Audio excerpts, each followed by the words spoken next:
시청자 여러분 안녕하십니까? 박종진입니다. 신문을 이렇게 보다 보면요.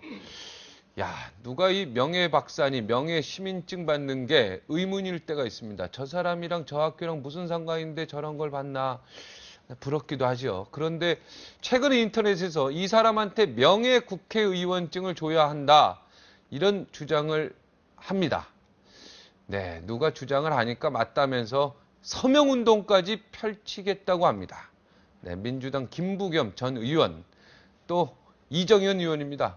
네, 광주에서 나왔다 이번에 낙선이죠. 삼선 지역구 군포를 벌이고요.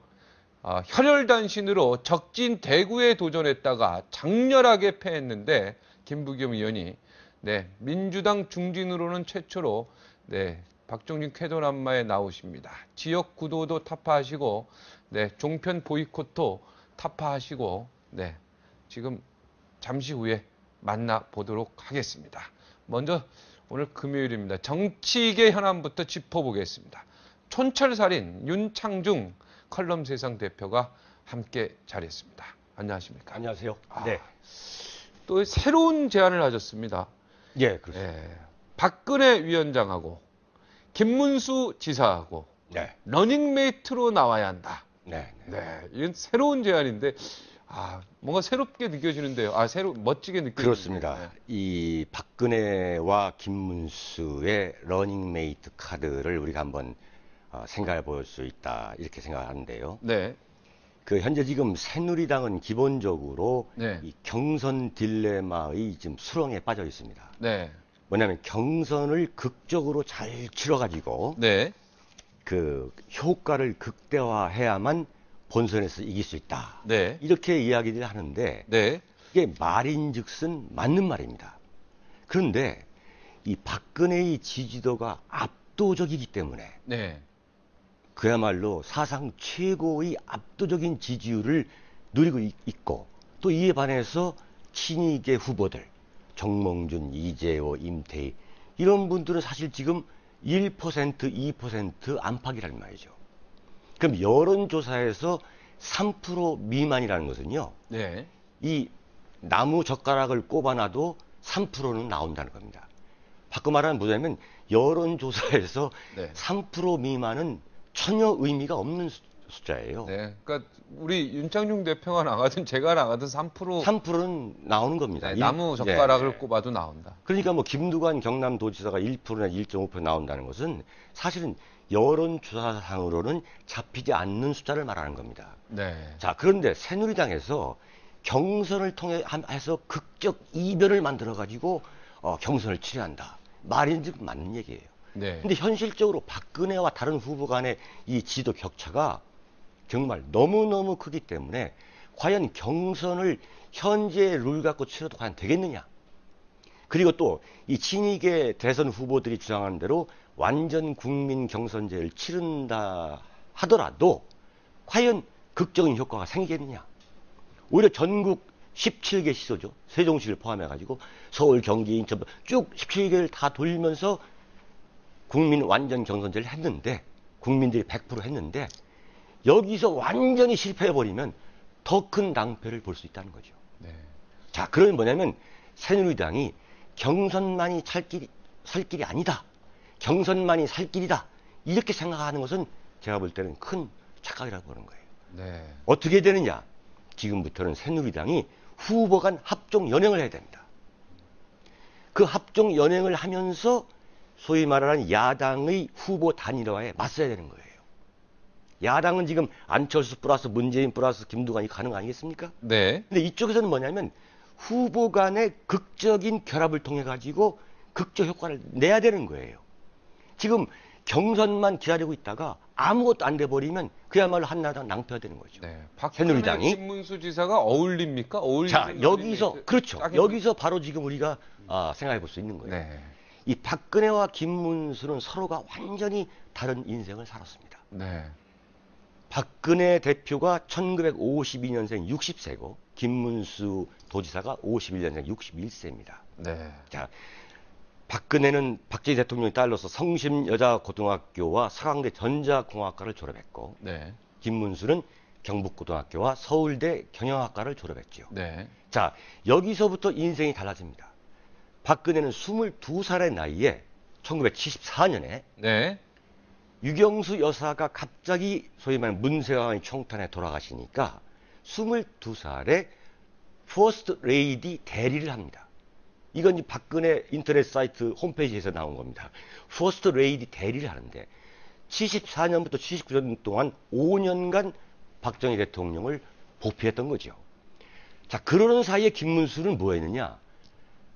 노동운동가로서 사회주의 운동가의 길을 걷습니다. 젊은 시절에. 현장에 나갔다고 하죠. 그때 그렇죠. 당시에. 예. 전국 금속노조 한일 도루코 노조위원장을 76년부터 80년까지. 네, 학력을 속이고 갔겠죠. 그렇죠. 완전 위장 취업을 한 거죠. 네, 그래서 도루코, 도루코 노조위원장. 네, 그 면도기, 아, 그렇죠. 네, 예. 면도기 맞죠. 예. 그러면서 소위 말하는 전태일 기념사업회 사무국장, 그러다가 정계 민중당 노동위원장으로 들어갑니다. 네, 이처럼 박근혜와 김문수는 완전히 다른 인생 항로를 걷다가 네, 드디어 박근혜가 한나라에 입당을 해가지고 15대 국회의원, 이 재선 때, 보궐선거 때죠. 네, 쌍용그룹의 김석원 회장이 이제 물러나니까 보궐선거로 15대에 들어와서 똑같이 김문수는 15대 정식 국회의원으로 들어옵니다. 네, 그래서 이제 한나당 부총재, 또 박근혜는 한나당을 탈당했다가 6개월 동안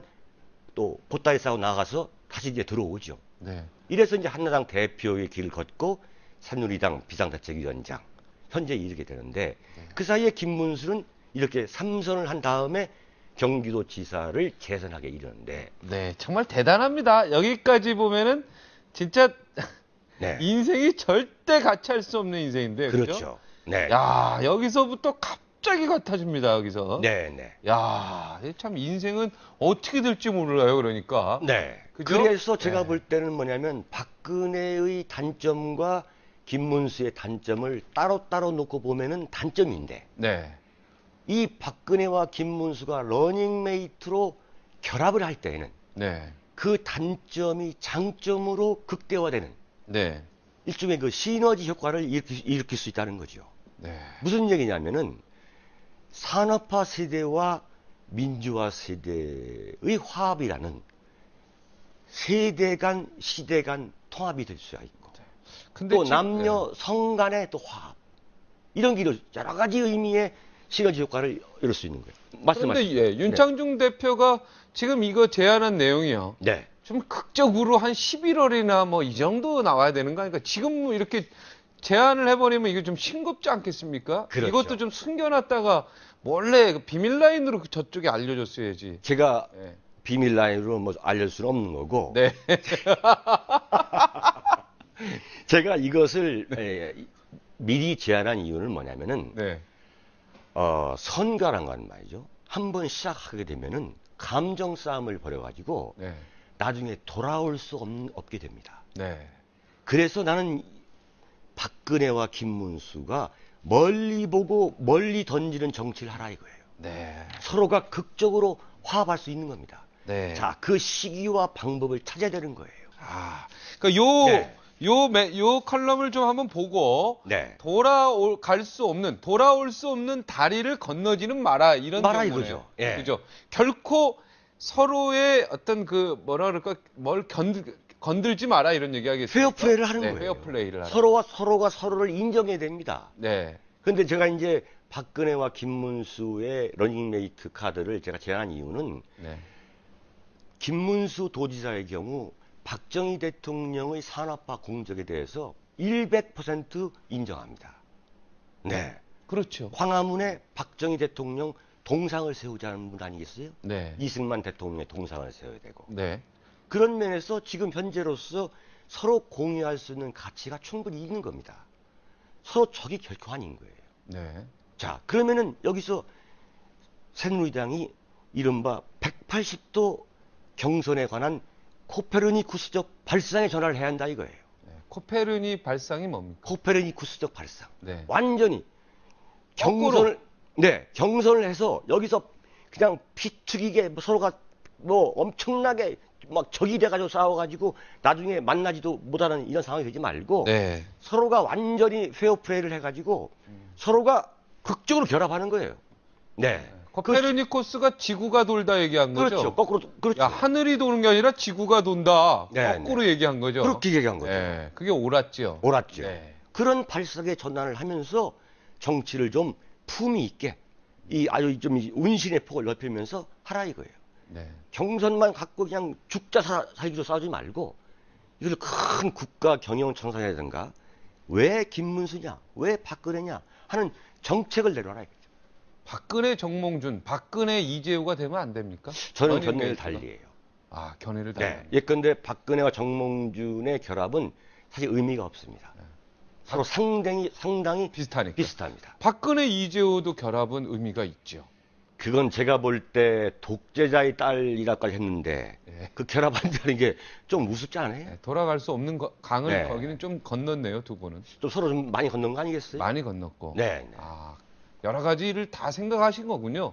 그렇습니다. 러닝메이트의 가능성이라든가 이런 거는. 네, 네. 아, 그래서 요 제안이 그나마 야당의 야권 단합이라든가 안철수와 뭐 김두관이다 안철수와 문재인에서 맨 마지막 결론 나온 야권 연대의 결과물하고 결국은 부딪힐 수 있는 경쟁력이다 이렇게 그렇죠. 보신 거죠. 그에 상응할 수 있는 대안 카드가 될 수 있다 이거예요. 아, 네. 그걸 딱 갖고 있다가 네. 터트려 나가는 거예요. 극적인 시기와 방법을 택해가지고. 근데 이거 벌써 이거 캐논한마 다 보신 분 나중에 11월에 만약에 박근혜 위원장하고 김문수 지사하고 우리 둘이 러닝메이트 한다 그러면 네. 이미 벌써 캐논한마에서 다 나온 얘기인데 많은 윤청주 컬럼 지사에서 다 나온 얘기인데 그러면 싱거울 것 같은데 아닙니다. 아닙니까? 예. 계속 말씀하시죠. 예, 한 뭐 5, 6개월 지나면 다 잊혀지니까요. 네. 딱 새롭게 나오. 자, 박지원 원내대표가 요즘에 무섭습니다. 박근혜 그렇죠. 위원장 공격하는 게요. 상당히 수위도 높고요. 네. 이런 건 어떻게 보면 원내대표가 이걸 십자가를 지고 이렇게 앞에 막 정진해서 가니까요. 예. 상당히 민주당이 어떻게 보면 진짜 전사들이 있어야 되잖아요. 네. 근데 직접 십자가를 지고 갑니다. 그 박지원 내대표가 지금 박근혜를 집중 포격, 네. 원산 폭격을 한 게 지금 보름째가 됩니다. 아, 계속 터뜨리고 있는데 네. 왜 박지원이가 느닷없이 박근혜를 조준을 해서 공격하느냐 하는 그 배경을 면밀히 봐야 돼요. 배경이 뭡니까? 네, 그게 뭐냐면은 지금 야당으로서는 굉장히 야당 나름대로 딜레마입니다. 네. 뭐냐면 안철수도 뭔가 문재인하고 이렇게 단일화를 하면은 될 줄 알았는데 지금 안철수도 하는 거 보면은 저게 지금 꿍꿍이 속을 알 수도 없고 네. 또 국민들 사이에는 또 안철수 피로 증후량도 있고 네. 뭐 저렇게 사람이 저렇게 30일 날도 가서 그냥 우물쭈물 선문답하고 그날 뭔가 좀 나올 줄 알았는데. 그렇죠. 그다음에 문재인 실망했어요, 조금. 네, 문재인 의원도 요번에 보니까 무슨 담합이다 해가지고 저렇게 지금 이해찬 의원이 지금 수세에 빠져 있고 당대표 네. 경선에서 이게 지금 야당 그리고 특히 뭐냐면은 이 통합진보당의 종북파동. 네. 그래서 야권 연대를 극적으로 하면은 이게 뭔 될 줄 알았는데 이제 야권 연대라는 것은 사실 종북 연대가 되는 거예요. 네. 성격이. 이제 야권 연대 얘기 나오면은 이제 거부감이 있는 국민들도 꽤 많이 그렇죠. 생겼습니다. 예. 그래서 이게 지금 굉장히 중요한 카드를 잊어버린 거예요. 그래서 지금 박지원의 머릿속에는 무슨 생각을 하냐면 이게 지금 뭐 기다리고 어쩌고 할 게 아니라 이 박근혜 일방 독주의 판을 완전히 흔들어야겠다. 이 대마 박근혜를 한번 공격해야겠다. 네. 이 판을 바꿔버려야겠다 말이죠. 네. 이러다가는 무슨 게임도 못하고 그냥 박근혜 일방적인 독주 끝나버리는 네. 이런 상황이 오지 않겠느냐. 네. 그래서 이제 지금 박지원 대표가 박근혜 대표를 집중 공격하는 것 같아요. 네. 뭔가 여기에 박근혜 지금 대표는 아니죠. 네, 네. 네. 전 대표. 그렇죠. 박근혜 전 대표가 뭔가 말려드는 듯한 느낌을 받지요. 말려들었죠. 말려들었죠. 이 판을 크게 벌이려고 박지원 대표가 이제 공격을 했는데 네. 바로 그냥 대번에 박근혜 전 대표는 검찰에 고소를 해버렸어요. 네. 명예훼손으로. 오히려 판을 키워준 거예요. 네. 자, 이런 때는 어떻게 하느냐? 싹 피해야 됩니다. 네. 전략적으로 못 본 척 피하면서 박지원을 공격할 수 있는 박지원 킬러, 박지원 스토커가 나오도록 해가지고 네. 이 대리전을 벌쳤어야 되는 거예요. 박지원하고 맞짱을 떠야 되는 거예요. 네. 대리전을. 네. 그래서 직접 나서면 안 되고. 나서면 안 되고 이 판이 벌어진 거예요. 네. 자, 그러한 이제 판을 소위 박근혜 판을 완전히 들어엎어버리자 네. 라는 고도의 전략이 있는 거고, 두 번째는 뭐냐면 지금 박지원 대표가 지금 새누리당에서 죽을 쓰고 있는 친이계 대선 후보를 측면지로 하는 겁니다. 네. 네? 완전 국민 경선제를 입법화하자고 했잖아요. 네, 이게 탁탁 지금 측면 지원을 하는 거예요. 노련한 거죠, 박지원 대표. 정말 노련합니다. 네. 왜 측면 지원을 하냐? 박근혜를 지지하는 지지층이 박근혜 표가 야당으로는 오지 않더라도 신익의 이 마이너 후보한테, 예컨대 박근혜 지지도가 지금 40%인데 여기서 한 10%라도 빠져가지고 옮겨가면은 야당으로서는 완전히 기사회생할 수 있는 기회가 또 오는 거예요. 40% 후보가 아니라 30% 후보를 놓고 싸우는 거니까 이건 승부가 있다고 보는 거죠. 아니 근데 박근혜 네. 위원장이요. 사실 운동장에서도 지나가는 사람들 많이 만나서 악수도 하고요. 그렇죠. 뭐 여러 가지 뭐 모임에도 나가서 뭐 악수도 할 수 있고요. 뭐 저도 방송 출연 몇 번 하면서 악수도 많이 했는데 박근혜 위원장 기억 못 할 수도 있지만. 네. 네. 근데 박태규 그 부산저축은행 그 관련자 그분 만날 수도 있죠. 아니 본인이 기억 못 하고 여러 모임이나 뭐 상공회에서 모임이나 악수할 수 있는 거죠. 글쎄 하여튼 저 근데 지금 만나서 네. 뇌물을 받았냐 안 받았냐 이게 문제지. 네. 이권에 개입했냐 안 했느냐 이게 아니라 지금 박지원 그 원내대표가 주장한 건 만났다 이거 아니겠습니까? 그렇죠. 근데 이거는 어떻게 보면 박지원 대표 주장은 수차례 만나가지고 수차례가 붙는군요 앞에. 박근혜가 수차례 만나가지고 근데 두 번 저축은행 로비에 개입했다. 그렇게 구체적으로 이렇게 얘기를 하는 거예요. 더블 이권에 코트입니다. 개입했다. 아니 로비에 개입했다. 거기까지 들어갑니까? 로비에 개입했다. 이게 박지원 대표의 리얼 코트입니다. 수차례 만났다고 끝난 게 아니고. 그러니까 이를 보고 발끈한 박근혜가 바로 검찰에 고소를 해버린 거죠. 이권에 개입했다까지 들어갑니까? 들어가죠. 커터가? 로비에 네. 개입했다. 네. 개입했다 이렇게. 그래서 이제 검찰에 고소를 하니까 네. 이제 박지원 대표가 내가 증거가 있다. 증거를 그렇죠. 이제 만난 거 증거는 될 네. 수 있죠. 뭐 여러 가지 뭐 악수하는 장면이나 이런 거는 있을 수 있죠. 제가 볼 때 그렇지 않습니까? 증거가 있겠어요? 사진 찍어놨나요? 그러니까 사진은 있을 수 있지만 네. 이권에 개입했다라는 거를 증거로 내기는 그건 쉽지 어렵죠. 않죠. 예. 그렇죠. 그리고 그런 증거가 있으면 내놓아야죠. 예. 네? 이게 전형적인 어떻게 보면 과거 네거티브 수법인데 이게 불을 지릅니다. 그럼 언론이 이제 받아 써가지고 신문에 특별히 됩니다. 그러면은 상대방에서 발끈하면 공격을 하면 내가 증거가 있다. 언젠가는 밝히겠다. 그럼 더 커지는 거예요. 자, 증거가 있으면 분명히 그 자리에서 내놔야 됩니다.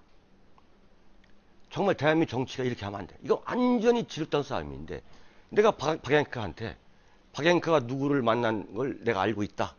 또 그래서 뭐 했다. 네. 그렇게 이야기를 하려면 증거를 먼저 내놔야죠. 당연히 증거. 사진이든 문서든 뭐 네. 무슨 파일이든 녹음 파일이든 녹음 파일이든 뭐가 내놓고 얘기를 해야지. 저는 그게 정당한 방식은 아니라고 보는 거죠. 네. 자, 어쨌든 간에 네. 그런 정치 플레이는 정말 고수죠. 제가 볼 때는. 네. 네. 자, 앞으로 이 대선 전망 쉽지 않을 것 같은데요. 네. 그 야권 지금 그 상황 있잖아요. 예. 당대표 상황. 네. 지금 뭐 김한길 후보 쪽으로 뭔가 좀 약간 기우는 듯한 느낌인데. 그렇죠. 지금 어떻게 보이십니까? 제가 이 자리에서 왜 이회찬, 박지원 이 커플 카드가 네. 대단한 위력을 발휘할 것이다. 이걸 네. 미리 우리가 눈여겨봐야 한다라고 제가 말씀드린 적 있잖아요. 네네. 근데 이제 지금 중요한 게 뭐냐면 이해찬 의원이 당대표가 되지 않더라도 김한길 의원이 당대표가 되는 경우에도 이게 대단한 어떤 전략이 나올 겁니다. 머리가 다 좋으신 이 분들. 김한길이라는 분도 원래 동교동계의 원조가 아닙니다. 네. 그러니까 동교동계에 박힌 돌, 권노갑, 하나갑을 빼고 들어간 사람이 대표적인 두 분이 누구냐면 박지원과 김한길 의원입니다. 네. 이건 완전히 동교동계에서는 서자였어요.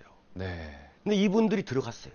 네. 그 엄청 청춘시야, 동교동계 그 엄청난 데 아닙니까? 네. 거기 들어가가지고 김대중이라는 천하의 전략가의 눈에 들었다는 것은 굉장한 거죠. 김한길 의원의 그 정치 일정을 보면은 청와대 수석했죠. 김대중 대통령 거기에 대변인 했죠. 온갖 권력을 다 누렸던 분입니다. 네. 문화관광부 장관 했죠. 그래서 이분이 기본적으로 왜 그랬느냐. 김대중 대통령은요. 전략적이지 않은 사람은 측근을 두질 않습니다. 네.